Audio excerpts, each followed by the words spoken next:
Good morning.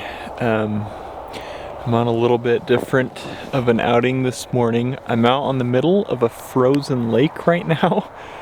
I saw a carcass out here, a deer carcass yesterday. That deer had come out onto the lake, I'm assuming couldn't get off and died, or had broken through and couldn't get out. And there were about 10 bald eagles on the carcass. So I came out here this morning. I'm all set up now, and I'm hoping to get some pictures and video of these bald eagles. I apologize for the background noise. There is a road right behind me, couple 100 yards or so off. But yeah, sun's coming up now. I'm gonna get my blind that I've set up just so the eagles don't know I'm here. They're pretty skittish. But yeah, wish me luck. It's very disorienting out here. There's all this fog and stuff behind me. So I'm hoping I set up in the right place. I can't tell though. There's too much fog. So I set up where I think I should be. So hopefully I'm in a good spot. But yeah, I'm gonna get in my blind now and hopefully these eagles come in. It's incredibly cold, so hopefully I can warm up here shortly. It's like 15 degrees. But yeah, okay, I'm gonna go. See ya.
These eagles migrate here in the winter. They usually show up around November, and then they'll leave sometime in February, usually, from what I've seen.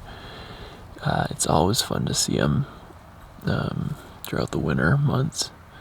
They're beautiful birds. They're just fun to watch. They're pretty skittish, but they're extremely fun to watch. One of the things I look forward to around here in the wintertime is seeing these.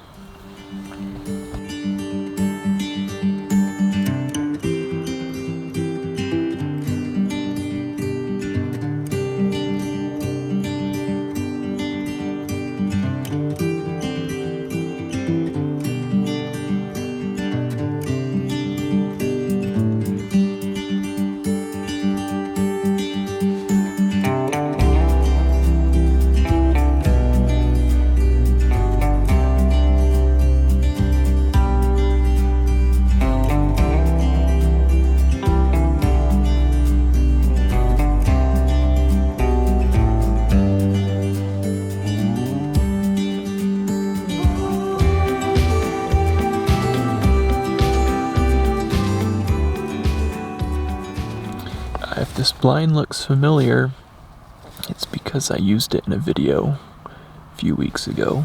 A few weeks ago I went out looking for some golden-eyed ducks in a floating blind that I've made. And this is the cover that I sewed for it, and I made it dual purpose. I made it so I could set it up as a ground blind as well. And it works great. I really like it. I don't have any plans or anything for it. I just designed it in my head and went at it with the sewing machine. So, but yeah, it works great. If you haven't seen that video, check it out.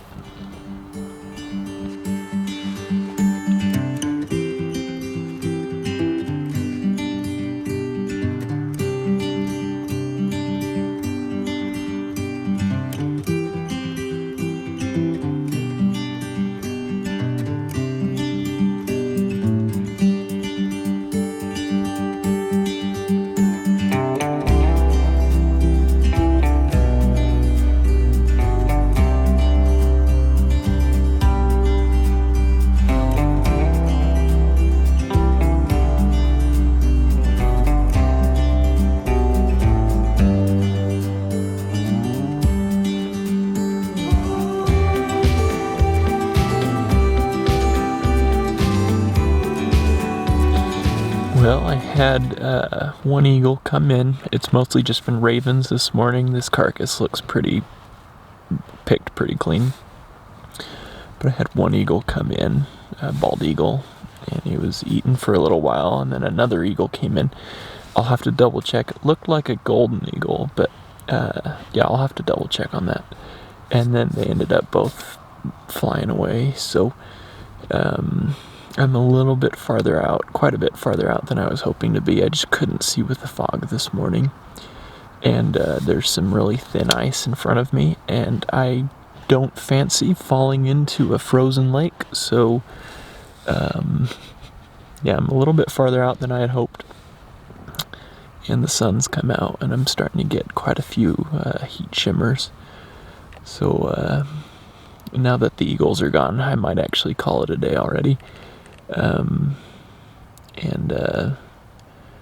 I might come back tomorrow morning. I might mark a spot now, since the eagles have left. Mark a spot now that I can find tomorrow if there's fog again. I don't know if I'll come back or not. Like I said, this carcass is pretty clean picked, so I don't know. But yeah, I'll stay here for a little bit longer, and then I'll probably take off. But always fun being out with these beautiful birds.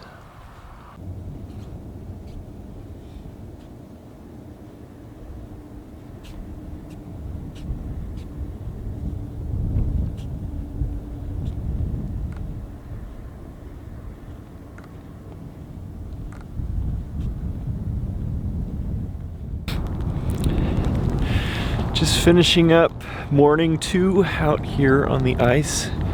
I came back this morning before it was light, set up my blind, and did the same thing that I did yesterday. Just waited for any birds to come in. Nothing came this morning. That carcass is picked pretty clean. It's just bones and fur at this point. I heard a few ravens in the area, but nothing actually came in. I haven't seen any eagles yet. So I'm going to take off. It's starting to snow, and I've got some other plans for the day that if this didn't work out that I was going to do. So I'm going to go ahead and do that. Just wanted to take a minute though and kind of talk about opportunities like this. So I saw that carcass out there, like I had mentioned before a couple days ago. It's a couple days too late. It's picked over pretty clean, but with those eagles coming in, that was an awesome opportunity. I'm glad that I was able to see them yesterday, even though they were a bit farther off than I had hoped. The whole point, I guess, that I'm trying to make is that I went through the work to make sure that the animals didn't know that I was there. I didn't scare them in any way. These eagles are very skittish, so I was able to observe them, get a little bit of video without bothering them. And in my mind, that is the most important part of doing this. Is the animal always needs to come first. You know, I would have loved to get these awesome pictures you know, close-up pictures of these eagles fighting over the food, or, you know, whatever. But this wasn't, it didn't happen this time, and I'm totally fine with that. The eagles were comfortable, the ravens were comfortable, and this is a hard time of year for them. They're getting food. I didn't bother them in any way, so I'm glad the way that all this turned out. It was a great experience. I was safe, the animals were safe, and there's always next time. I look at these experiences as opportunities. You know, I didn't get exactly what I was wanting and hoping for this time. I'll just take that as an opportunity to go out again another time to look for a similar opportunity like this, and be able to get some more material that time. So great experience though. I loved being out here. I love doing stuff like this. It's just different, and it's always fun. And as always, it's awesome to watch these animals, and I'm grateful for these experiences. But I'm gonna go now. Like I said, I've got some other plans, so I'm gonna get off this ice and onto solid land again, and we'll go from there. We'll see you next time.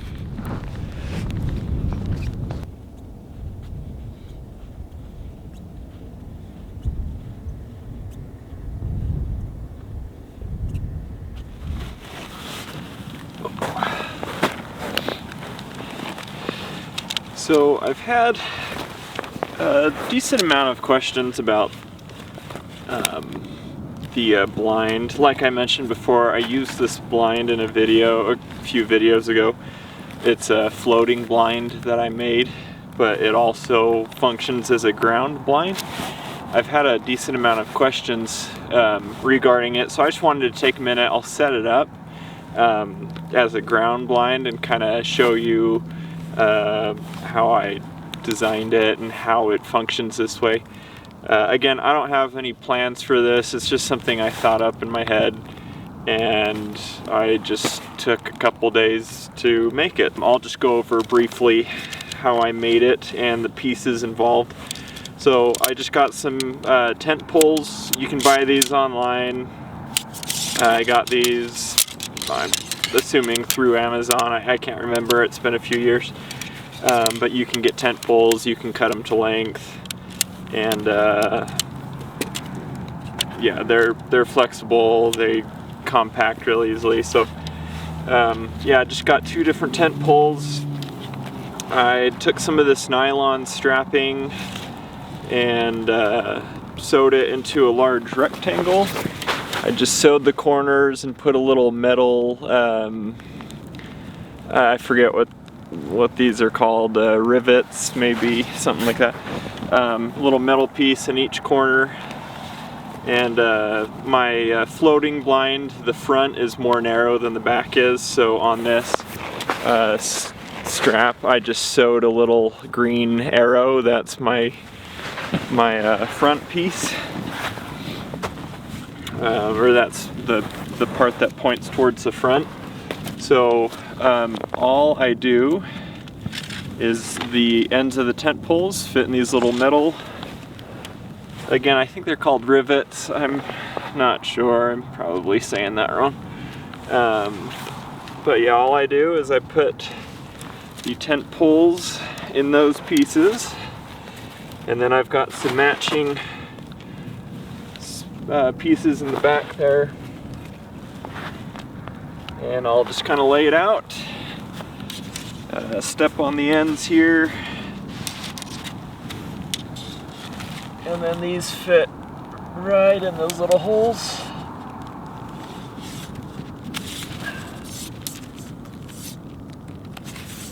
Just like that. And that's what keeps the tent poles up. And then I've just got this paracord here. I just tie around the top. Again, I'm just doing this very quickly. But just to keep the tent poles in the spot that I want them, I'll just tie that off there. And then the actual cover, I just got some water resistant, I believe it was, oh, I don't remember, I think it's a nylon, I can't remember.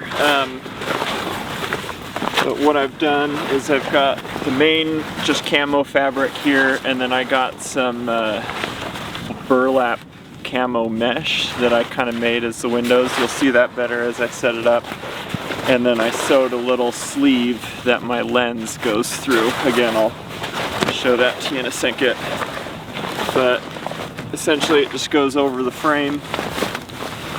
There are these little elastic pieces in the corners that on the floating blind I've got some little bolts that connect everything on the base, and these just wrap around and connect to the bottom of those.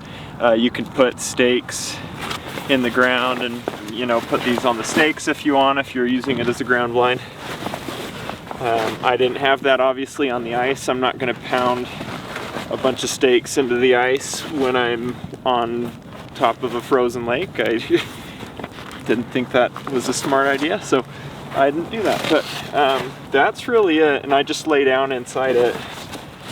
And so the lens goes through here, tripod and everything set up inside.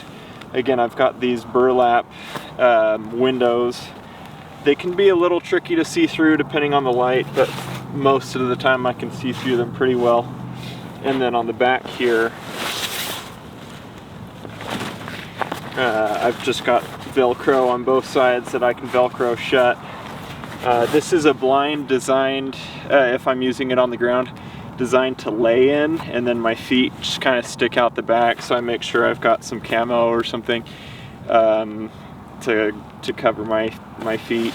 But where the animals are in front of me, they usually don't see my feet anyway, so it doesn't matter. But yeah, inside, especially when I've got these staked down, it's fairly roomy. Let me take the camera and I'll show you inside.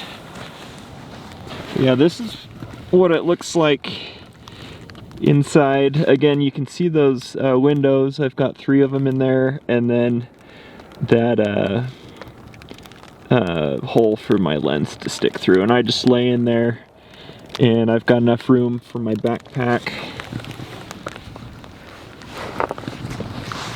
And yeah, anything I may need in there, my tripod, I set it up. Yeah, it took me a couple days to make it. The sewing was the hardest part for me, sewing this cover, just because I really don't have any sewing experience. But, you know, I was able to do it, and it works great. So it was a lot cheaper than buying a blind from or a floating blind from online or whatever. Those can get pretty pricey. And again, it doubles as a ground blind, and it's been great. Unlike most other blinds that you buy, I've got another ground blind that I bought, and I've used it for photography here and there, but the holes that your camera lens sticks out of, they're so high. A lot of the stuff that I'm photographing is down lower, so I'm angled down, you know, in that blind when I'm photographing it. And I really like to be on the animal's eye level as much as possible. That's why I like this one, because the hole, it's on ground level pretty much. So whether I'm photographing grouse or foxes or whatever, I'm on their eye level when using this blind. There's not as much freedom of movement in here like a lot of those bigger blinds. But again, I like the angle a lot better, and I think it works great. And again, it was a lot cheaper than buying a ground blind and a floating blind. So yeah, I like it. Just thought I'd take a second to show you. I've had a few requests or questions about it, so that's all it is. Just pretty cheap materials that I put together to make a very functional blind for me. All right, we'll see ya.